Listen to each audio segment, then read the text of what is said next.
Government తరఫున ప్రతి ఒక్క అన్ని విషయాల్లో చేస్తున్నాను సర్వీస్. అంటే రీసెంట్లీ కూడా 2 days బ్యాక్ కూడా 3-4 ఎవరో చనిపోయిన అనే విషయం ఆటోమేటిక్గా అక్కడ జరిగింది. ఈరోజు మా కొడుకు ఎట్టి చనిపోయిందని మాకు రీజన్ కావాలి. ఇప్పటి వరకు మామూలు ఒక డెడ్ బాడీ ఇక్కడ ఉన్నదంటే దీనికి కారణం ఇవ్వాలి. అంటే ప్రభుత్వమా, అంటే ప్రజలా, లేకపోతే అసలు ఏందనేది దానికి ఆన్సర్ కావాలి మాకు. పోలీసు నుండి మీకు ఎలాంటి అది లేకనే కదా, ఇక్కడ ఇట్లా మాట్లాడేది. అంటే మామూలు వ్యక్తికే అది లేకపోతే ఇప్పుడు ఆయన మీకు తెలుసు పోలీస్ అని, మరి నన్ను ఎందుకు అడుగుతారు? మళ్ళీ వచ్చాను. మీకు పోలీసుల నుండి ఎలాంటి అదే ఉంటే గిట్ల ఎందుకు ఉంటుంది అండి? ఉంటే గిట్ల ఎందుకు ఉంటుంది? సరే ఏదో చెప్తారు ఇక్కడ, ఏదో జరుగుతుంది.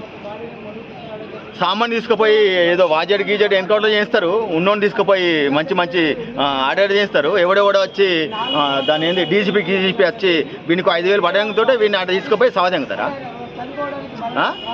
ఇదేనా పోలీసు వ్యవస్థ? ఇదేనా అండి పోలీసు వ్యవస్థ?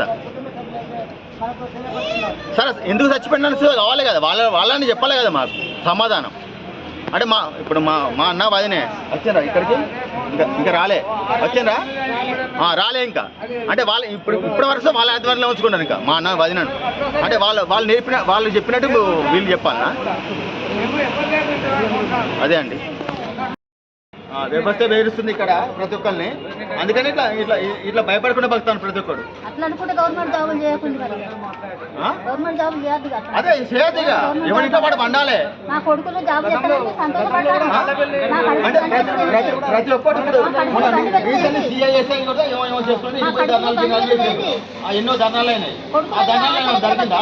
వాళ్ళ డిపార్ట్మెంట్ కాబట్టి వాళ్ళ కథ కాబట్టి వాళ్ళు చేస్తున్నారు అన్ని. మరి ఈ రోజు వరకు ఇప్పటి వరకు మినిమం రెస్పాన్స్ లేకపోతే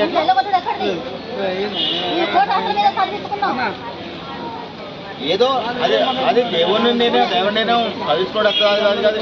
ఆ దేవుడు చేసిన నిర్ణయాలు అవన్నీ మా ఊరికి.